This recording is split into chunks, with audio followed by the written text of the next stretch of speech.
because his game one was nothing impressive either. And reverse, someone who has been rise to prominence around World Cup, qualified for solos, had that legendary duo run with Ninja, almost managing to qualify, and since then kind of, I feel like, had a bit of a slump in between, didn't hear too much, but recently was a player that I had high expectations for, performing so well in solos and trios, and he goes down again, unfortunately. Not sure what's going on there. He reacted well though. Booger had the crash pad, fell in through the roof, we've seen so much. Reverse managed to turn around and put the stare on his head to block it, so reacted well, but just, Kanata falls to Ronaldo. No, you know Ronaldo's screaming about that one. You know how good that must have felt for Ronaldo. Whether it feels good or bad taking down a friend, but Kanata goes down in game 2, and I don't think Kanata has many points on the board. We saw him go down early in game 1 as well. Chatting about that one right now. That's right. We'll be seeing you on the battle bus, buddy. But Ronaldo, man, one of the more exciting players I'm happy to see performing right now. It's his dream, basically, to continue to put up. And all he wants to do this time around is place. He wants to place high as well. And he is on track to do just that. Someone else is on track to do big things here. Smack. Smack's been finding his fair share of early game eliminations. And we talk early because NA East in specific is just not the region to really ramp up, right? They're known to have that slower, more passive play. Yeah. This second game, though, it looks like players are finding their confidence. Players are not trying to fall behind. They're not trying to leave it for the later half. They're really getting into the action right now. Here's A1 Sid going as far as taking the zone fights right now. And I don't think this player knows that he's in the bush. Yeah, I think Sid would have taken the shots there, but maybe waiting for a better opportunity. Could have taken it, but he's got a very loud audio cue. That Pepper does make a loud audio cue, and so does that Bush. I feel like he's not going to get a better opportunity in the shots he just had, so playing a little bit passive here, not wanting to take the shots. Frat knows he's nearby, and he's too scared to move. Maybe Sid waiting for him to go in front so he can come in from behind, because he does have that Pepper for the increased movement, but no! Sid, he jumps down, Frat jumps into the bush, knows Sid's there, and Sid picks up the elimination. He gets the minis back as well, but I'm looking at the materials monster, I'm looking at the zone, I'm looking at everything. I don't know if that fight was worth it. And that's the thing, right? These storm fights, they hold a lot of ramifications if you do not have those heals. We'll see. We'll be paying a close attention to the zone now, to that feed, that elimination feed, to see how it all plays out. On the other side, though, Polarized this time actually secures Caddy's loot. Remember, Cody got it last game. He got away with it, but he got shut down by Aspect early on. Now Polarized has it. With 10 points already, he's confident coming into this game. And I think this is setting him up for success right now. He needs a few more rockets, maybe 5 rockets. Not bad, but not fantastic. But that's why when you have the caddy launcher, refreshes are even more important. Getting eliminations where you can go and get the loot, and quite often players carrying those rockets is huge. But he still does have crash pads too, so he can maybe save those rockets just for the rotates, and can maybe use the crash pads to get in if he has to go aggressive. But it's Kit's Mythic Charge Shotgun as well. I feel like the Shockwave launcher gets so much attention because it is an item that is just so devastating and is so visually exciting when it kind of just creates these big moments. But Polarized, obviously showing the strength of the shotgun. He's backing himself. He's going straight up on this player's box. He doesn't technically need this fight, showing how confident he is to take it though. This player's pushing away, and maybe Polarized, sensing that he's a little bit scared, a little bit nervous, might be someone he might want to fight because he's trying to disengage. He really doesn't want to have a bar of this, but never mind. Polarized going to disengage past it, choosing the fact that he needs to farm up some materials. Only has 39 builds so far.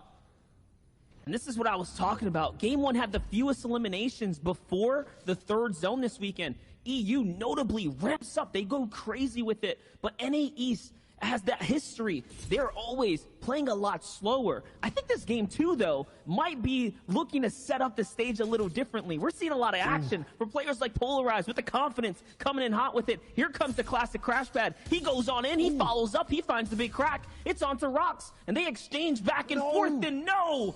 Polarized falls, and Rocks is going to be the king of Kit's mythic loot. And that is so unfortunate for Polarized. He picked the target that he could jump in on, and I was going to say Rocks must have a heavy tack shotgun because he hit him for, I think, close to max damage. So with the change to shotguns now, tactical shotgun is impossible to be able to do 200 damage no matter how good your shot, but he did close to it twice in a row, and he falls. You can't. If you get Caddy's loot, if you are the one who's in the driver's seat, you are in the king's seat, you need to be able to continue that dominance forward, and takes one fight that he does not win, and that's it. Now Rocks has such a good position to have a big game here. Don't know if he was carrying extra rockets. I think he was. So really, really good position for Rocks. Really, really poor fight for Polarized. Oh no.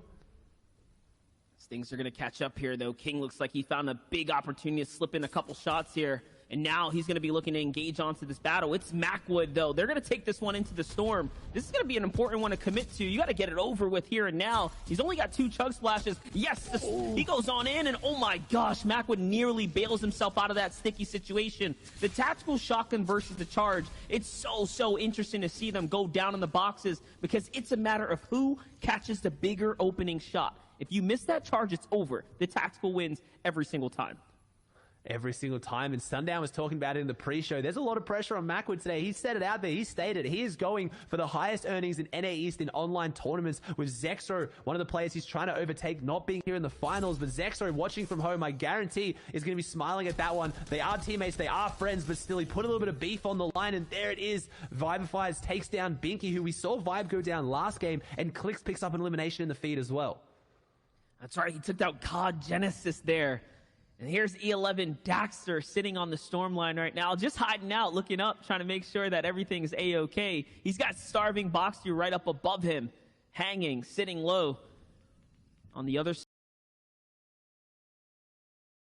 Ollie Hedges, P-God with some of the most active elims for NA East early on in that last game. He fell on that rotating zone coming into that mid game. He only picked up 7 points. This game drastically different than the last. No elims, and finally placement point gets divvied out there. 75 players down. Storm Surge is also active. He's finally gonna find some. Makes me eat my words there. Okay, put one on the board for P-God. Can he get 2 now? His AR aim is clinical. I was going to say as well, Stretch going down in the feed before top 75, not even getting the first placement point. So there's some big names going out here. And P-God really wants to push this loot. He's using all his crash pads to get to it. Maybe identified the player had crash pads. He did. So he's going to jump on those, grab the material, and refresh the crash pads up. So really nice play from P-God. And his AR aim today, his long range aim has been clinical. As we saw in that wide shot as well, that Blake, our first place contender right now, who won the first game on top of Clicks, both dropping out of Pleasant. So they're nearby. They have eyes on this. So they're going to be taking some shots pretty soon if they see this fight break out. P-God getting broken out, dropping down a little bit lower, but he still has 4 crash pads and the launch pad to make this next rotate. And there's not that many people on this edge, but as he gets closer to the next zone, there's a lot of people in the way. And this is Calc that's ahead of him. So a very aggressive, very strong mechanical player who could hold him out. But never mind, Calc lets him go, and I imagine Calc goes out and recycles that launch pad. He does, and now they both make it to zone safely. I just wanted to break that down just a little bit further. That was a great fight to take. I know ideally you don't want to rotate out to the outer edges, but he had the short zone rotate already in his favor. That means that he was going to get to that next safety zone a lot sooner than a whole bunch of the other players. So much less pressure. I think it was worth going for all that loot at the expense of the launch pad because he completely capped off on his material now as well. This is going to be the second game, though, Aussie, back-to-back, where it's slowly but surely closing around this weeping section of the map. That means all the trees, all the line of sights that are going to block out, it's not going to be as important right now to hold a launch pad, right? They're harder to use here. Yeah, it's very hard, especially the crash pads as well. Crash pads will break the immediate buildings around you, but they will not break the tree if you fly up into it, which can cause a lot of issues. So yeah, blocks a lot of sightlines, like you said, though. So you can make smart rotates, kind of use those trees to hide, or you can kind of use a lot of your wood and use a lot of your resources to build walls and then refarm it back up. But we're getting 2 very similar zones, so you got to think about which areas this kind of favors those players that are dropping. Maybe Fortilla like Dubs, as Nobu Tragics falls to Jark, his first elimination of the game, and Jark having a really nice loadout. We haven't seen the floppers be too prominent in this current season, in this current meta, but Ronaldo last game, I saw him in Storm popping a few, so they can definitely be used to pick up a few more placement points. And Jark has a good loadout right next to Tabs as well, set up on a really good side of Storm. And Illust and Berserk also over here. Zentildo going down game 1 to the headshot sniper, now has no shield, so he needs to do something to pick up his games quick. That's right. And this is going to be it now. We talk about those trees blocking all the line of sights. It's hard for him now to actually evaluate, right? It's hard for him to read this. He's got to cross through all the players here. And there it is. Some crash pads are going to go out, so this might be a free opportunity for him to get a free rotate. But no, the opponent was actually looking to hop in on him. And oh my gosh, he's going to get hit with a hunting rifle shot from the eastern portion. And no, he gets hit again. It's Nanolite. Man, Nanolite with the downrange tags here. Just looking into the action. Berserker's going to hop on top of all of that loot. And that means that's going to be his crash pads, his shields. That's going to be massive for him right now to at least keep him in the game here. On the other side, though, we're hopping over Jack still in the low ground. I see Ronaldo still in this game as well. Jeltzy still in this game too. Some big names. I believe I just saw Calc take down Lunez for the second time in 2 games. I swear he took him down game 1 as well. So obviously those 2 players finding each other quite often, maybe similar rotates, as I'm seeing a lot of players who are dropping the same area ending up together. Clicks and Blake have been rotating very close together as well. We saw Stretched and Booger game 1. So a lot of these big names are dropping similar drops and they're running into each other a lot. And they're having those big key interactions as Nexi trying to put that burst AR to use as he's got more than enough ammo to take some shots. And he has that rotation. There it is. Finds Keox and the Harpoon, which with all the items we've seen at the moment with the crash pads, with the peppers, with extra meds, not a lot of players carrying the Harpoons anymore as he's just struggling to grab that extra loot. And there it is. Finds that benefit of the massive material boost. 109 builds left now and the 4 floppers so he can swap out the Harpoon for those floppers. That was a really, really good investment there to carry that. And here's the thing. If you guys watched Tayson's FNCS Invitational victory from the EU region, he banked on having a Harpoon and taking that through to the victory royale in the solo setting specifically. Solos, Harpoon is so good when you're in solos because you are allowed to refresh yourself. We're seeing that now 2 games back to back, even in Spike's loadout here. So I feel like we're seeing a nice classic shift in the loadouts and how things are going to work out. But Spike's in a world of trouble right now. He pulls half in, half out, but he also pulls his lobby's focus. And oh my gosh, the bailout, the get out of jail free card right there. He's going to land the big charge shot, and he's still in the game now.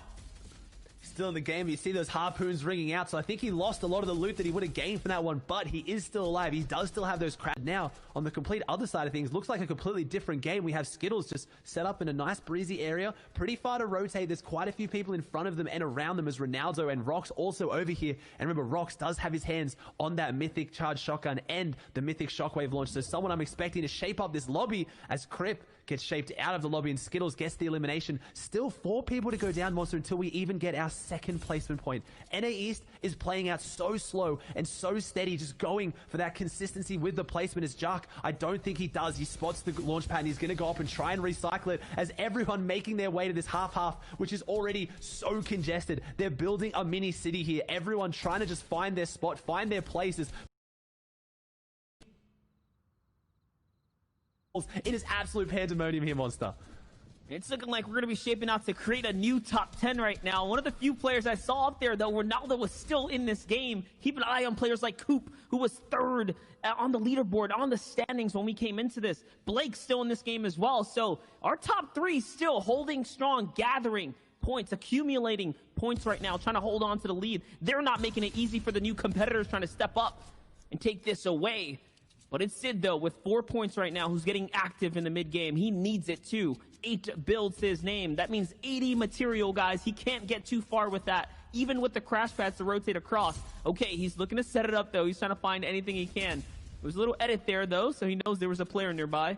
What is he going to do? He waits. Someone's in front of him. Okay, though. Might have to pull up a crash pad.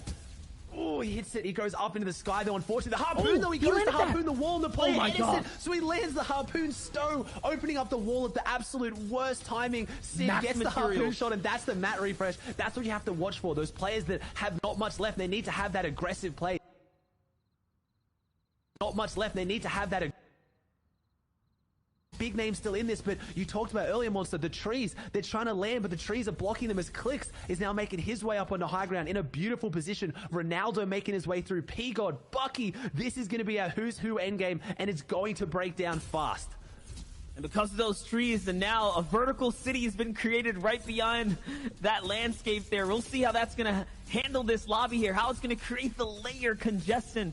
But moving forward, though, Coop still looking for some action in the low ground. He's facing his way back to the storm. I love what he's doing right now. He still has to cross, though, so he's got a lot of seconds before the clock's going to continue to push here. Those crash pads are going to be put to use by other players. They're going to recycle them. Back here, though, now comes the pressure of the storm. He jumps in for the loot. Yes, he needs it desperately, and no, he gets caught on the back line. With the floppers, though, he's going to be able to sit in zone for a couple more seconds. Will he have enough to get out, though? Now it's going to be the key opportunity for him to hopefully find a frag here when he needs it most. Rotating his way in, barely any materials, just 40 left now. This is it. Things are getting cooking here, and yes, he's going to find one. It's on to Skittles now, and that's going to be just enough. He's going to have to edit his way out. We're going to be catching up soon, though. There's 25 players in the lobby right now. That's another placement that's going to get out. It's going to be onto King there, Ozzy. It's still going. No. These are a lot of points. Oh my gosh, the flick.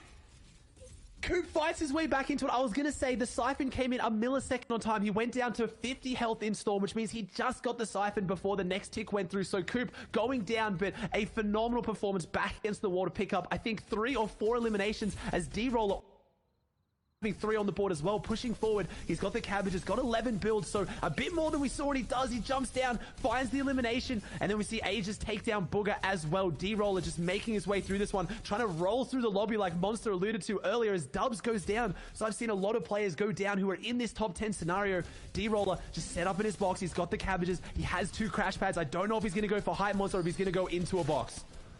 That is true, and you saw P-God there as well, still getting points, but yes, the Shockwave goes out. Hold up, though. Clix is battling up for height right now against Kaz, and I think Clix has got it, but no, now it's going to be a battle of who can hold it. You see the builds there. Someone's trying to hold on to height. It's D-Roller. He's managed to make his way all the way up to the top, and he's got the biggest refresher you could ask for. 900 medium ammunition, heals to go with it, and some materials as well. This could be his game, and this could be a monster game. There's less than 10 people left in a lobby, though, and he already has 4 eliminations. Can he make it 5 here, Ozzy? He's looking for anything. He is desperate to take home this victory, to prove to the rest of the community here at the NA East region that he is someone to be feared. On the low ground, though, Clix has got a lot to prove as well. The bailout, the second point there, the follow-up elimination, and he still has a refresher too. So he has just enough mats, though. He's going to keep it going. Great layer change here.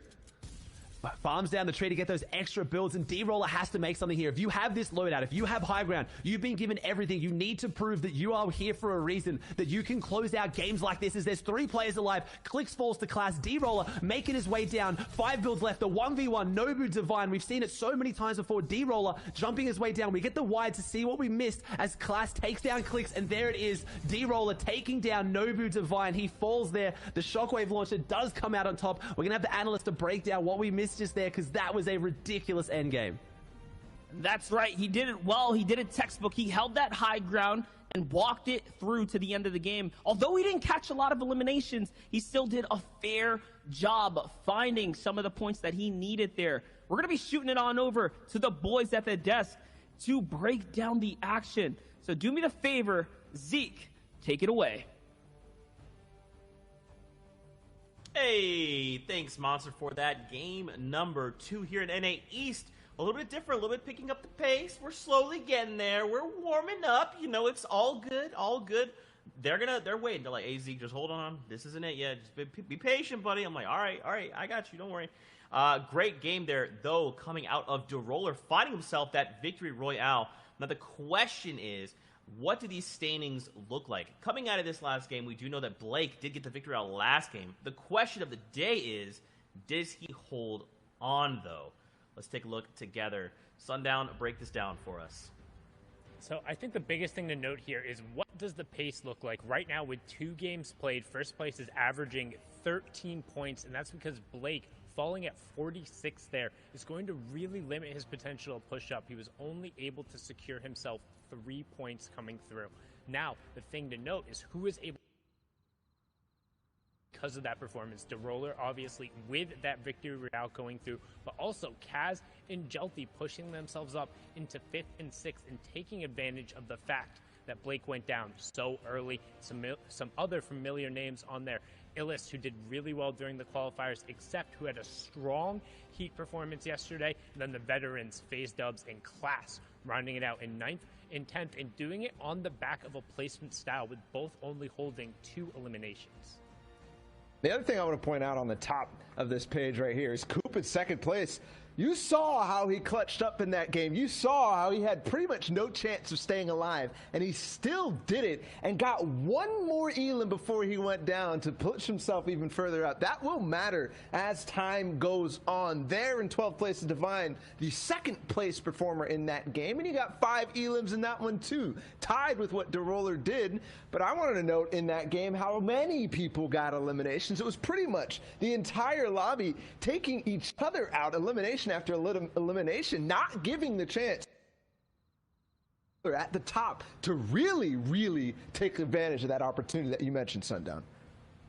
Now we roll on over to the next page here. You can see A1 Sid 21st, Crunchy, Vanish Bully, Runon's, Cozy's, Clicks in 26 with only 2 eliminations, but that signal means he has 10 placement points. He's making it into those top 25 thresholds. If he's able to convert on any one of those, he has the potential to really rocket himself up the leaderboard. And honestly, I think your point, Bala, when talking about how so many different players are getting eliminations is what kind of feeds into Zeke's point where it feels like it's not necessarily as exciting. That's because all that excitement is being spread across 5 or 6 different players who are picking up either 4 to 6 eliminations rather than them all funneling into that 1, 9, 10, maybe 11 or 12 elimination performance that we saw out of Tayson earlier. But the effect it has on the leaderboard is all of a sudden, if somebody doesn't have that huge game, it's whoop, everybody's that much closer. And that's what the Vanish Boys did take advantage of, right? Kaz and both the Roller, they've suddenly come out of nowhere, right? With these, everyone at the top eliminating each other, say, okay, you created this opportunity for us. We will take advantage of it. And that's kind of the story of DeRoller, too. Like, back in the Invitational, he won that one day before we went to the Grand Finals, and I was asking myself, where did this guy come from? And he's showing that that wasn't necessarily a fluke. We're going to take a look at what happened in this one. Blake started off a little decent in this one, but like you said, Sundown, opportunities were all of a sudden given. Yeah, and he fell over there. You can see D-Roller getting a key elimination there right on the placement threshold, going to push himself over. And we talked about picking up key ones on the edge. That's eliminating Calc as he's rotating into zone, and it gave him priority spacing and enough materials to be able to convert over. He picks up Ronaldo there as well. So D-Roller really running through some high-level players he's used to seeing in the endgame. And then once you get here, he's so good at executing in those final moments and turning it into a lead. But his org mate Kaz also able to find some huge picks. He was playing this mid-ground situation with that charged shotgun. I mean, that reaction shot there onto Daxter was huge. And it was. No look for more through the windows. This is what these guys are so good at, no matter the situation, always still looking for the opportunity to get the consistent points out of elims that you can find in the end game. Something you're not used to is how easy it is to get endgame eliminations when you play normal games. But when there's this much congestion in a tight space, you see players like Jelty be able to put people in uncomfortable situations. That's Dubs, one of the best solo players in the world, and he gets put down by Jelty because he's back against the wall. Buena suerte, vamos, Jelty, one of our Latin American players who's been so absurdly consistent in terms of making it into the end game. And I'm excited that he was able to get a number of eliminations there because his ability to make it into top 20 time and time again, he has such a high percentage of conversion rate on that if he's able to start getting these eliminations, he could push into potentially challenging for that top spot. Man, this is the question, right? With 4 games left, who can do that? Who will do that? As a reminder, in EU, we thought it was all set, and in Game 5, everything was turned on its head. That could still happen. That still has the opportunity. It's not over until that last game is played, and we can take a look at the final results. Now, guys, we are getting ready to hop back into game. If you are tuning in, thank you so much for hanging out with us. This is Grand Finals here in the FNCS. We're in NA East. We've got 4 games left to go. EU happened earlier. It's been an incredible day. With that being said, though, it is time to jump out of the battle bus yet again. We face an Aussie Antics to give us the eyes in the sky.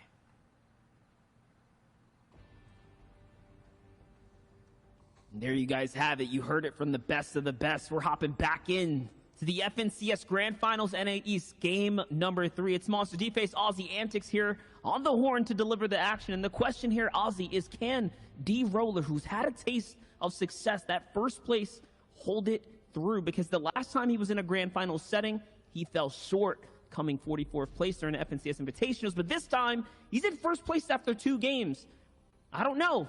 Can he do it? He's doing I think he can. He's doing really well. His placement timing is great. He's just making those extra little placement thresholds, because if you look at him and Coop broken down on the leaderboard together, you'd actually imagine that Coop would be higher, right? Except for that one win. D-Roller clutched up the win and showed that he has it in the back pocket. So I think he's playing phenomenal. You said he's got a lot here to prove, and that's the thing. We've talked about it time and time again today. Once you jump up, you make yourself the target. Everyone's looking for you. Everyone knows you now, and D-Roller has been the target before in FNCS Invitationals. Can he do it in the next solo FNCS now? Can he have the consistency as Polarized takes down Keox in the feed, which I have to think means Keox has changed the drop spot and gone Caddy, because I was going to say when we saw that map, I saw a few extra eyes on Caddy that weren't there last time. That's right. Players trying to step it up and take the action into their own hands.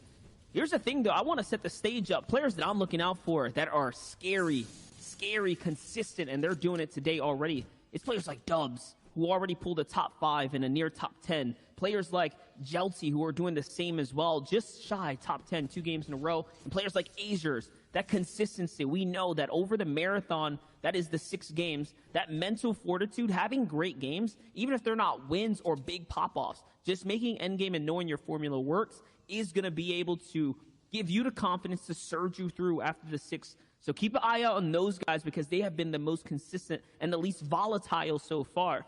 I mean, if you've been watching throughout the qualifiers, we all know Dubs has some of the best placement that this scene has to offer. So he is a pioneer of rotates and making endgames. We'll see, though, as the competition continues here, because this is still game number 3 and things are just getting started for us. Yeah, and you got to look at some of their drop spots as well. So obviously Dub's coming out of Fortilla, which means if he can get into that vault, he has a guaranteed launch pad, but it also means that he's walking away with consistently good loot. Some of these players having good games out of more shamble pass have to rely on luck a little bit more. Do you find a few stacks of minis? Do you find the big pot? Do you find what you need? Where Dubs is coming out of Fortilla every single game with what he needs. And because of the water and because of the guys in that area, the rotation pass are a lot easier too. So you're looking at players like that to be very consistent, to start racking up some of these placement points. We touched on it last game as well, but you have the placements on the right here. A victory royale being worth 14 points, and then each one of those thresholds will net you an extra point as well. So those are combined with eliminations being 1. So you get your first points when you get inside top 75, top 50, and then so on, as you can see from this graphic. But that win, 14 points, and we see Zolaf getting some really big shots onto ult. Not sure what happened there, but he also fishes up the legendary tac shotgun. So big swing from Zolaf there within 2 seconds. His game is looking very good and very different. Listen, I was hyped that he pulled a legendary shotgun out the water, and then to be rewarded with the Elam right there. My gosh, talk about a nice game for Zolaf to kick things off. Not so nice game for Altu. We'll have to figure out what happened there. But regardless, on the other perspective, Bugha, who had a decent game too, he went from 1 point coming out of game 1 to securing 9 points in game 2. That is huge. That's massive. At the start of the show, Ozzy, we spoke about the fact that you need anywhere from like on average.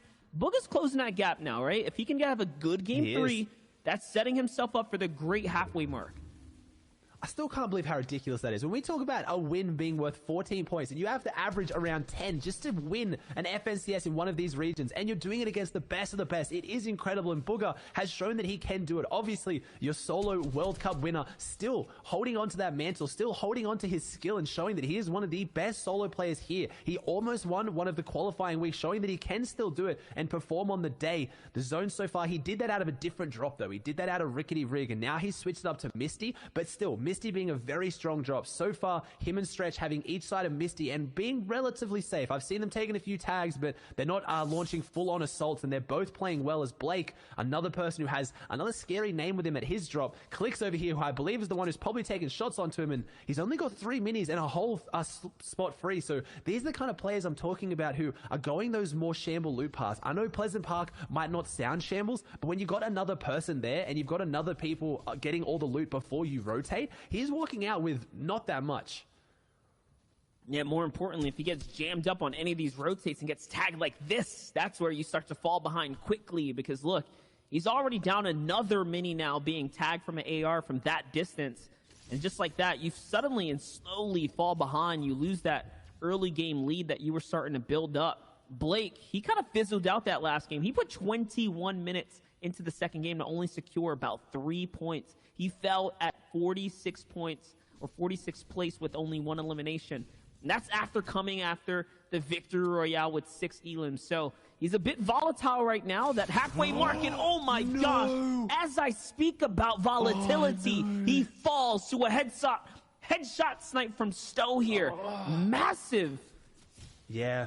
We talk about it. We talk about 6-game formats. We talk about how mentally grueling this is, the amount of pressure, the amount of time put into this, and then your game 3 gets ended within a millisecond like that. He falls, Blake goes down, all that loot goes over to Stowe, and now Blake has to sit back and spend 20 to 30 minutes watching, thinking about what he could have done differently, when honestly it is so hard to think what you should have done when it comes down to a headshot snipe. But at the end of the day, the rotates can be different, the builds can be different, but Blake is going to be very upset with that one, and he has to bounce back. He has to keep his mental in check because he's still on pace. We talked about it. 10 points every game is what you need to win this one. He's on 30, and this is game 3. So if he keeps up the consistency, he will be okay. But unfortunately, Blake picking up game 1 win, the last 2 games not going as great for him. And that's the rough part, right? Proving yourself, proving to the community that you're not just a team-based game player. Like, you can do it as a solo. He has yet to actually prove that. Even with the strong starts, we've seen him come out the gate swinging and then continue to fall. It just seems like that is how his history has been written time and time again. But don't worry, we still have half a competition in front of us. This is only game 3, and it is just kicking up, ladies and gentlemen. But okay, Clix has high ground. He's got the mountain on check. It looks like he's probably even put some tags down, so he might be chilling as far as the Storm Surge goes. On the other side, though, here's FaZe Dubs taking it up with Azures. I gave FaZe Dubs a lot of credit at the start of this, talking about his consistency to make it through the end game, and he's already engaging onto a mid-game fight, or early game fight, with the player that's in top 4. So this is 2 top 10 players potentially holding out one another here in the Storm line. Yeah, and he has to make this rotate, but again, it's that loot. Look at, he takes the tags, but he's got the minis, he's got the bigs, he's got 6 crash pads and the launch pad. A lot of these tournaments are decided from the drop, but you have to have respect on your name. You need to have people respect you enough to not want to drop with you. Dubs, obviously having done that, one of the most decorated competitive players in history, a World Cup player. He is phenomenal, and he's holding down Fortilla right now, getting the loot and getting out. He's late into this rotate. He's got the crash pads if he wants to use them. I hope he'll be able to hold on to them, as we now see SF. I'm not entirely sure which member of SF this is, Monster. If you know, let me know, but he's out here at the fish farm, and I think this addition to the game is super underrated. Look at the amount of fish he's able to gather here at this spot. He's not holding them, not just yet, though. He's got one more shot left in a harpoon. Let's see what he's going to be able to kind of fish up here, and that one elimination is going to be a big frag. You can see he's sitting on quite a pool of loot here. The excess material inside the box, the excess of floppers sitting on the dock here. Whew. Now that he has zone, though, this might work for him. Yeah, he's got so much to choose from. He can hold this down. He's got all the loot in the world. He can kind of just box around this, maybe hold it and come back for it if he needs it. It's just, I haven't really seen this drop spot having too much strength, but I feel like it is such a powerful one. But I guess at the same time, you are very exposed. You need to get your weaponry around here as well. And looks like he has a good rotate, so someone to look out for. And you talked about it, people you're looking out for, Monster. I'm really looking out for Coop right now on the feed. Last game was very impressive. He was backed against the wall with low mats, pressure on him, and he performed really well. And Coop is known for that, being a very aggressive controller player who can really back himself in those scrappy end games. But I want to see if he then has the kind of the rotates and the ability to be consistent and avoid those scrappy situations, because no matter how good you are in them, it's players like Dubs who can avoid having to be shambles that are always going to come out on top in these 6-round tournaments. I do agree with you. Coop is on a nice little streak right now, but SF looking to get the beans down in the shots, and yes, he's going to find every single one he needs. It's going to be onto XX Shark.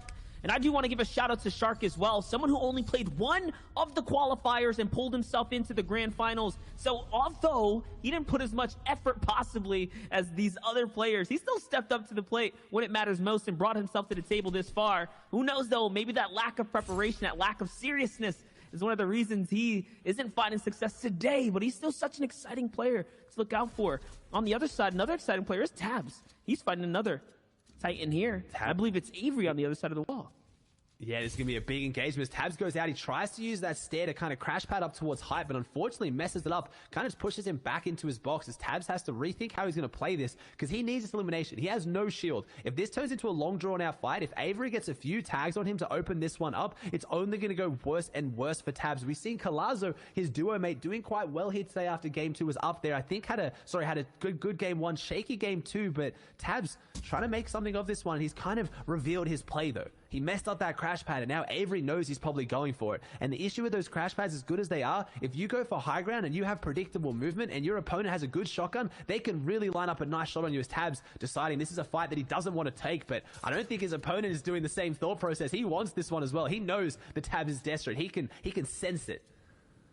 No, he's fighting up against Avery. Avery's gotten his taste of being an FNCS champion as well, so you got to be careful with someone like Avery who's got the confidence in his pocket, the experience to back it up here on the biggest stages, on the biggest final days. Not everyone can speak like that, and that's going to be a shield crack. You know it's the green light, but oh my gosh, Avery walks into a monstrous charge shot from the response to Tabs, and yes, there it is, the follow-up, the big shot from the air, in the sky, the quick drop kick there. That's going to be the point, the siphon, everything Tabs is going to need to keep him in the game now. Yeah, I talked about it. When you're in the sky and you're in the crash pad, it's predictable movement and you can charge up a shot, but I didn't think it would swing the other way. Tabs managed to pick that one up, and Fishy, someone that has been performing very well, Monster, who I don't think we've seen anything of today, so hopefully looking to have a big game 3. Needs to pick up the pace. It looks like he's doing that. He's making his way to the top, so 11 points, not bad. Doing well with a few good games. He could jump up there, but he's on the back foot now. There's 2 players in front of him trying to get some damage down, and Fishy steps forward into it, and he falls, though. You talked about a Monster charge versus tack. Even if you get a heavy charge shot, the extra fire rate on the tack, you can get off 2 shots with the tactical shotgun for every 1 of the charge, and that's what brings DGen out on top here, on top of Hypnos, and that's his high ground. And Fishy back to the lobby now on, I think it was 11 points. Absolutely, and I was just about to start priding all the new names and faces that are breaking into the top 10, because we don't see a lot of the star veteran players up there, right? Your favorites, they're not there. This top 10 is looking totally new. It's looking fresh. It's the up-and-comers who are really thriving today, and you can see it just like that right here. Players like Class are looking to put up. I think of the only players in the top 10, it was like Dubs, right? One of the bigger names, but we'll see as this competition continues out. Fishy is one of the more exciting new rising stars on the scene. 11 points, not too shabby. That was about top 30, but to fall, that is a rough one. That's a tough pill to swallow. On the other hand, though, Jeltzy really firing up here. He's looking pretty good. 2 eliminations. My gosh, the Latin community must be proud. They have been some of the most exciting engagements that we've seen throughout any of the regions so far. As a community as a whole, I feel like the way France loves the, you know, shows love for them in the EU region, the French community. It's the same for the Latin community here on NA East. They bring all of the excitement. They've been continuing to do that throughout the last few days here of the tournaments. But now, on the other hand, Skittles trying to rotate out the zone.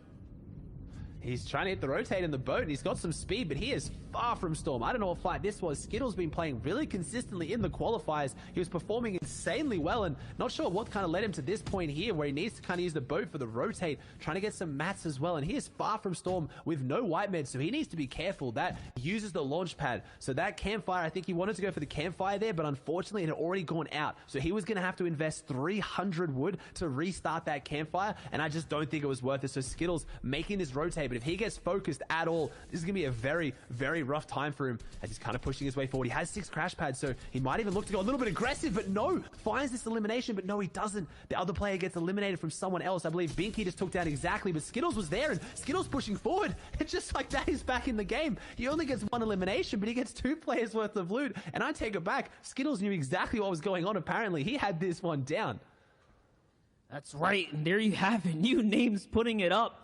It's happening here right now. Skittles, and that was so clutch, right? He didn't have any HP, so the siphon was much needed, very much welcomed. As we talk about old heads and the vets here, it's FaZe Dubs who's looking to put up right now. 19 points in the competition. We said that consistency. Remember, he was being held out by Azers in the Weeping Woods, but he just pulled off a massive dead side rotate. He flung his way all the way north now, coming into the lightest congested areas. He's really trying to play that into his benefit.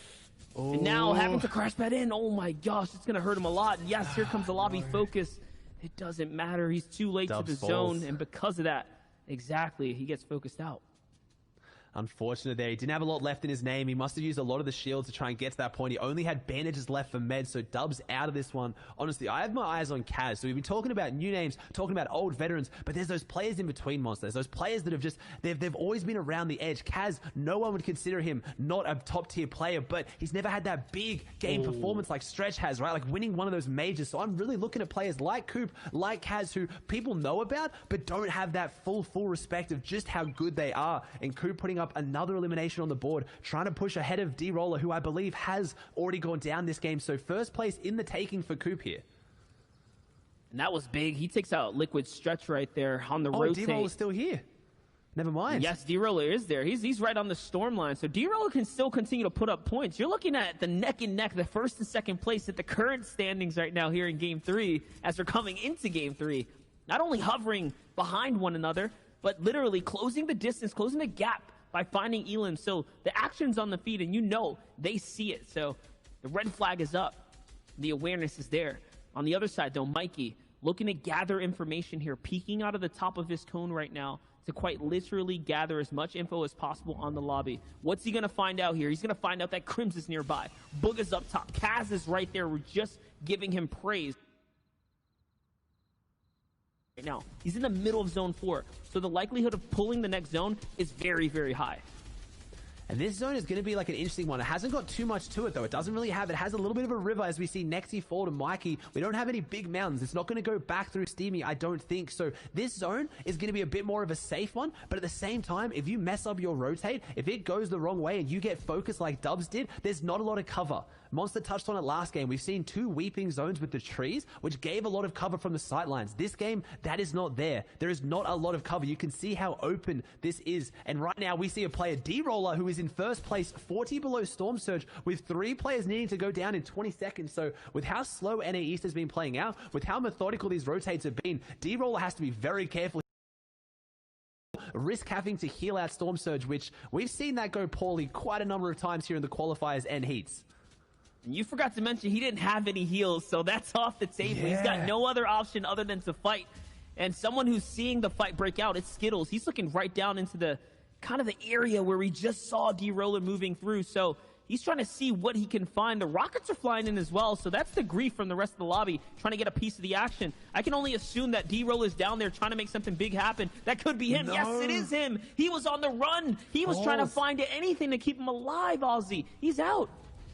D-Roller falls, so now Coop has got the first place for the taking. So Blake has fallen here, D-Roller has fallen, so we're looking at players like Coop, like Ages, like Kaz, like Chelsea, who are just around that area because a lot of the people in the top 10 have already gone down. So this is going to shake up the leaderboard, and this is what they talked about, the analysts talked about before this game. EU had those big pop-off 11, 12 elimination wins that jump people up. We're not seeing that in NA. It is such a tight leaderboard. I love this. Class has actually 5 games in the top 15, the most in the NA East this weekend. Wow. So he's been pretty consistent. I mean, he's top 10 coming into this. And with the Elim already and the fact that he's accruing these late game placement points, this is looking very good. We're going to be seeing Class break up inches way higher. Players like Dubs have already fallen, right? And you mentioned Blake and the others are down too. So this is where the leaderboard really starts to change up and things get a little bit closer. New players break in. We see the new breed stepping up now. Ooh. 7 floppers into Class's inventory, though, Ozzy. I can't help but think that he is definitely making endgame and probably going to be doing it by sitting in the storm just a little bit and biding his time to play some points. You have to think, and that's what's been so scary about the current meta with crash pads. At any time, your game can end. If you're up against the wall with someone who's aggressive, someone who needs a refresh, doesn't matter how many meds you have, what weapons you have, what floppers you have, you can fall at any moment, and that's what's making this solo FNCS one of the most exciting, but also one of the most volatile. It is really hard to hold on to your position when at any time, doesn't matter where you are, something can go against you. As P-God, one of those aggressive players, no eliminations on the board so far, but only has 5 builds. These are my favorite players to watch. The ones who have the mechanical prowess, the skillful players, but they don't have what they need. You know they're going to go down swinging. They need to make something, and P-God's looking for it. He has 2 chug splashes. He has no utility, no movement, only 6 builds. How is he going to find his elimination? How is he going to get back in the game? He has rotating zone, so he's here in the position where people are going to have to make their way towards him, and that's where he's going to try and jump on them. He's going to be ready to pounce. He's going to try and capitalize on someone not aware of the fact that he's in these builds maybe.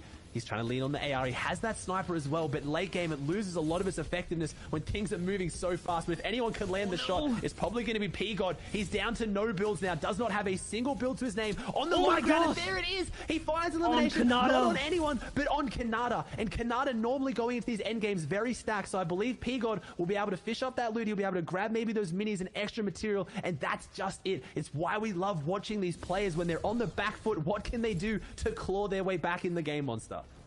That was a nail-biting clutch right there. The impact to find the loot that he needed. On the other side, though, here's the wide shot of the player still in the game. Aspect, reverse, Vanish, Jack still alive. I see Coop still up in there, accruing points as things go on. P-God still alive on the low ground. We're going to be hopping in with Class, who's going to find himself East here in the mid. We talk about Class. Was top 10. He wants more. He wants to get closer and closer to top 5. And look, 4 floppers still in the inventory. We knew that it was a no-brainer he was making it this far. He can still continue to do more. I'm seeing players like Colazo as well, alive in the high ground. Out comes all the crash pads, though. The rotates are happening. Calc, who's been struggling so far in the competition, will he be able to make it to the end as well? He needs these points desperately now.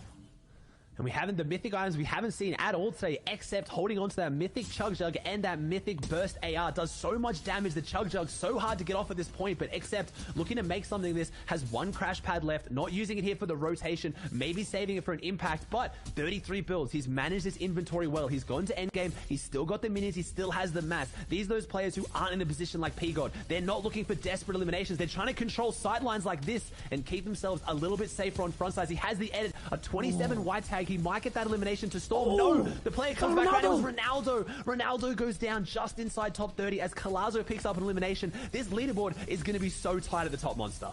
It's already changing. That's right. Accept is ramping his way up as is Class. These were 2 players in the top 10. Now breaking for top 5. They want more of the cake. They want bigger pieces, and they want to eat it too. Right here, right now. On the wide shot, though, no one is king of height. Everyone is going to have to battle it out. Accept here is going for the 15-second big chug heal off play. He's trying to get as much HP as possible, approaching the last end game. This is probably the final time he's going to be able to do it. On the other side, though, Class behind the wall steps out, and yes, eats one up right there, just like that. The big follow-up, the 30 elim, and the shockwave launcher to follow him in, but it might have been a misplay. He has to bounce his way back in, up to only 1 play left. It's the go up. It's the challenge high ground. He sends someone flying, and yes, they go out into the lobby, into the storm. And now Class has to do more, though. It's a battle against the grappler. God. Can he do it? Yes! He follows up the monster shotgun shot. Oh my gosh, he is tearing it up now, Ozzy. It's back-to-back eliminations here, and he is clearly in first, and if he can close out, he'll continue to hold the lead. He's on high ground, a 1v1v1 with Calc and Accept on the low ground, who used that mythic Chug Jug late game to get him to this point. He falls to Calc. Calc 1v1, but is it? Are we going to see the mythic charge shotgun come into play? The mythic shockwave, he does. Class gets the elimination onto Calc, but that is a big game for Calc, and Class on 38 points. Someone that we were talking about a little bit was just outside that top 10, and he is very, very much at the top now. From 20th after game 1 to 3rd coming into game 3, and then a third in game 3 with a victory royale, and a strong victory at that. Don't worry though, boys. We're going to be sending it over to Zeke Sundown. I believe Bala, who's still up on the table right now, to break down that action for us, because that game was phenomenal. Bro, it was, in fact, a lot of action finally kicking up. And, of course, action has been happening. You know how I am, though. Here, great win there from Class, ending on the 38 points. This is going to shake up the leaderboard quite a bit. Now, gentlemen, we do have to take a look at the standings as we are now wrapping up halfway point here in NA East. We've only got 3 games left to go. And Class right now, he's making a strong running for that first place spot. I mean, not just a strong running for it, he's secured it. As Monster talked about, his placements have been so absurdly good. 20th in the first game, but then after that, 3rd place with 2 elims, and then following it up with the victory royale in 6 elims, pushing him 3 points clear of Coop right now, 5 points clear of Accept. And honestly, the story has been about those 3. Yeah, it really has. I mean, you already mentioned the average placements for all of them. It's so close. It's so tight. Right around 10th place is where they're placing pretty much every game, but that also comes with its risks. The Roller is a player who will go on the opposite of that. He'll have one big game every so often, and that gives them the opportunity to really catch up if there's an opportunity like we saw in Game 2 where Blake fell after winning that first one. Yeah, now you can see we flip on over here to the next page. Jelty Azures, not builds, built by gamers AJ Illis, Nobu Tragics, Vanish Jock Hugh, OT Polarized, Energy Ronaldo, and FaZe Dubs rounding out the top 20. That's 19 points there. Don't forget the lead currently is 38, and there is 3 games remaining. So Calc, even with that second place performance, only up to 24th right there. It's going to take another big game, but nobody's quite out of it yet with still half of the competition to be played. Man, I'm waiting for that tonal shift. I'm waiting, like, you can already tell it's so tense in NA East. Everyone's just, like, holding on. They're hoping to not misstep. And you could tell in the way that they're all playing. You could see that. You could feel that. Yeah, you really can. I mean, these guys are all putting it out there. They're playing with passion. They're really making it so that every single game they try their best to get to that end game. There's certainly players that I'm seeing do that because we saw Kaz in a little bit. Coop as well has been dominating, clutching, and making sure that every last second is spent for him and getting eliminations. Yeah, and of course, there's a lot of action happening here in NA East, but don't forget, this is a global competition. We actually have the results from Brazil, so let's take a look at those to crown a new FNCS champion in Brazil. Now, do keep in mind, it's going to be a little bit confusing, but we have 2 Kings at the top of the leaderboard. But Kings, I Will Not Lose Sundown takes it all home. And at the end of the day, all hail the king, and the king is from Argentina, or todo salve al rey y es de Argentina. King, 5th place at the World Cup, taking it home, and he did it by winning the first 2 matches. However, SNG King turned around and won matches 3 and 5 to put pressure on him. However, King was able to hold on at the end and edge him out by just 2 points. You can see Brazil is a region of kings, but at the end of the day, the Argentinian one edged out Singularity's King from Brazil. You can see PH is in just behind the track there in 3rd as well. Xenix God in 4th with 50 points. Kadu in 5th. Phaser, a user there as well. As we flip on over to the next page, Techno Viking, a name we've seen before. History, Mohaj, Rendley, a number of players here. But congratulations to all of them for even making the grand finals and having a fantastic FNCS run. And I gotta say, looking at that top of the leaderboard and pretty much all of this, it's so tight. And the Battle of Kings is one that I'm going to have to go back because that might go down in the history of competitive Fortnite as one of the better tournaments to ever watch just because of the interesting and intrigue, but still so many people to shout out. Laleo 26, Sturmix 24th, Hawk is blessed in 25th. So many people made it so far in the FNCS, and just like all the other regions, we have to congratulate everybody because it's a significant performance no matter where you placed. And big shout-outs particularly to King and Nyx because they are part of that exclusive club who have made every single tournament who has gone through since the World Cup and all of the FNCS finals. You saw Nyx there in 29th and then King taking away the top spot. So that's absurd consistency from those guys. Yeah, yet again, big congratulations there to King. But of course, Fortnite fam, the action is not done here in NA East. We are going to go exciting conclusion here in the FNCS. We'll see you guys in just 5.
What's up, Fortnite fam? Welcome back to the FNCS. I'm your host, Zeke. Joining us here on the analyst desk, we got Sundown, we got Shy Wager, and we've got games on deck. So we're not going to waste too much time. We're going to keep the ball rolling with 3 games left. The biggest question of the day is, will Class hold on? Can Coop come out of nowhere? Will some third player rise to the occasion?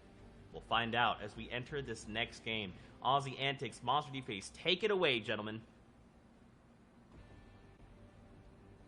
Thank you so very much. And that's right, Fortnite fam. We appreciate you guys for tuning in all around the world. To give you guys a little context as to what's going on here, it's the NA East Grand Finals, and we are halfway through the competition now. This is game number 4.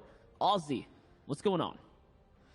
Oh, lots going on, mate. There's so many people who can overtake it. Normally, as a caster analyst, you start looking for the big names. You do your research. Who's going to come out on top? Who's looking like they're the favorite and really kind of like banking on them? But it's anyone's game, which in my opinion can be even more exciting. It's so exciting making these new names, giving them a chance, right? All of these players we've been talking about today as the big names, the vanguards coming into this, like Dubs, like Booger, like Stretch. They were nobodies at some point too as well. Not everyone knew who they were. And hopefully today we have a chance to crown a new champion of NA East, a new name to look out for, and Class looking like he might be one of them. That's right. I mean, with the amount of points he's already pulled up and the Victory Royale, things are looking to start to break away there towards the top. I mean, Class with 38 points, Coop with 35 points, and Accept with 33 are all of our top 3 runner-ups, and they're the only ones in that 30-plus point threshold right now. So it is looking like it's going to be a breakaway game, somewhere around that 50, 60, maybe even 70-point threshold mark. We'll see how far we end up getting. And there's your format breakdown. Ozzy, why don't you explain to the people at home how this all works?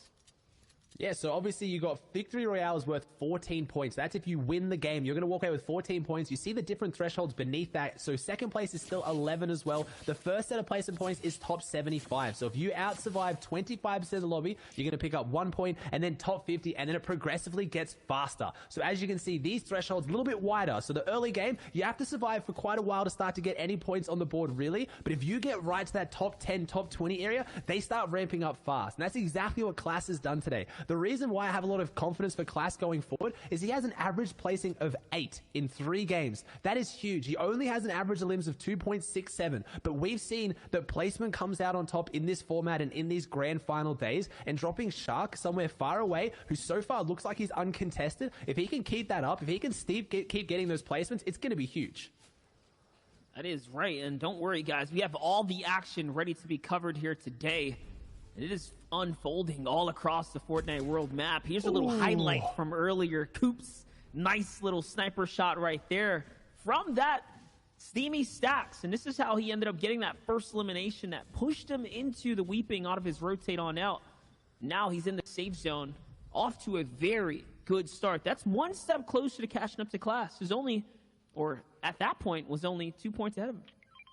Yeah, and Jelty was in 12th place too, so Jelty going down there, very, very unfortunate one for him. You've talked about, obviously, the Latin American community, and unfortunately, one of their heroes going down, but Jelty can jump back into it. Someone else who's around that spot, you also have Kaz, who I've said is someone I'm expecting to do well here today. A little bit of an underdog coming into it. Only 1 mini and 1 chug splash going into the bush, needing that refresh. No. Maybe I spoke too soon. He has the build control, though. He's backed this one off quickly, needs to try and get that splash and the mini off, but he needs to close this fight out. There is no disengaging. There is no second chance. He's taken this fight. He has to finish it now. He doesn't have the loot to get away from it. Kaz on the back foot, and no, I've cursed him. Aviv getting the elim, throwing some disrespect down, and Kaz, unfortunately, something went wrong in this game.